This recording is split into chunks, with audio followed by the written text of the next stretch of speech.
ان الدین عند اللہ الاسلام۔ Subscribe to Islam and Science۔ ناظرین السلام علیکم ورحمۃ اللہ وبرکاتہ۔ آج ہم بات کرنے والے ہیں کہ سچ بولنے میں جسمانی طاقت بھی ہے اور دماغی صحت بھی ہے۔ قرآن میں اللہ تبارک و تعالیٰ نے کئی جگہ سچ بولنے کا حکم دیا ہے اور جھوٹ بولنے سے روکا ہے، اس کی تباہی کا ذکر کیا ہے۔ اس کی کئی ساری آیتیں ہیں، میں سچائی کی چند آیتیں اور جھوٹ سے جو روکا ہے اس کی چند آیتیں پڑھتا ہوں۔ یا ایھا الذین آمنوا اتقوا اللہ وکونوا مع الصادقین، سورہ توبہ۔ اس کا ترجمہ ہے، اے ایمان والو اللہ سے ڈرو اور سچوں کے ساتھ رہو۔ اگلی آیت ہے فَلَوْ صَدَقُوا اللَّهَ لَكَانَ خَيْرًا لَهُمْ، سورہ محمد۔ اگر وہ اللہ کے ساتھ سچے رہیں تو وہ ان کے لیے بہتر ہے۔ وَمَنْ أَصْدَقُ مِنَ اللَّهِ حَدِيثًا، سورہ نساء۔ اللہ تعالیٰ سے زیادہ سچی بات والا اور کون ہوگا؟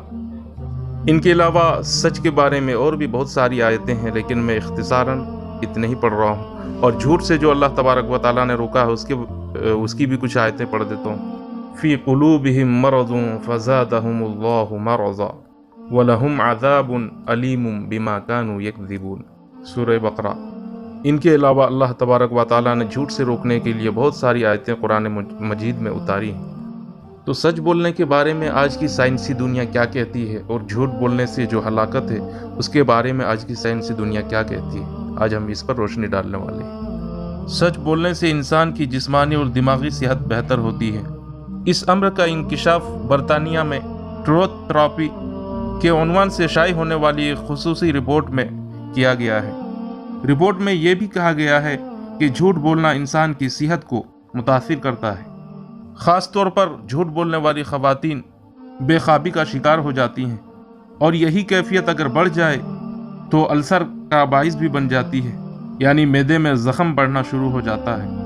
ٹروتھ تھراپی کے ایک ماہر بریڈ لیمنٹ کے مطابق حقائق کو کھولنے والے کڑوے سچ بولنے سے جسمانی اور دماغی صحت بہتر ہوتی ہے، اور جھوٹ بولنے والی خواتین حقائق چھپا چھپا کر مختلف نفسیاتی دباؤ کا شکار ہو جاتی ہیں۔ جھوٹ بولنے والے خواتین کو اکثر اپنا جھوٹ ثابت کرنے کے لیے نظریں گاڑ کر بات کرنے کی عادت ہوتی ہے۔ ماہرین کے نزدیک جھوٹ بولنے سے عورت کی جسمانی ساخت کے علاوہ خوبصورتی پر بھی برے اثرات مرتب ہوتے ہیں۔ رپورٹ کے مطابق دنیا میں فرانس، برطانیہ اور جرمنی کی خواتین سب سے جھوٹی، جبکہ امریکہ کی خواتین جھوٹ اور سچ مکس کر کے بولتی ہیں، بحوالہ پیراسائیکالوجی کی کرشمات۔ تو دوستو، اسلام ایک دین فطرت ہے۔ اللہ کے رسول کی حدیث ہے کہ سچ میں نجات ہے اور جھوٹ ہلاکت میں ڈالتا ہے۔ آج کی سائنسی دنیا بھی اسی بات پر مہر لگا چکی ہے جو اسلام نے صدیوں پہلے کہہ دیا تھا۔ دوستو، اسلام اور قرآن دنیا کے سب سے بہترین سائنسی ظاہری ڈھانچہ ہے۔ اب دنیا کے سائنس سے قرآن اور احادیث سے استفادہ حاصل کر رہی ہیں، اور آج کے مسلمان اس سے دور ہٹ رہے ہیں۔ اللہ تبارک و تعالی ہمیں قرآنی تعلیمات پر عمل کرنے کی توفیق عطا فرمائے، آمین۔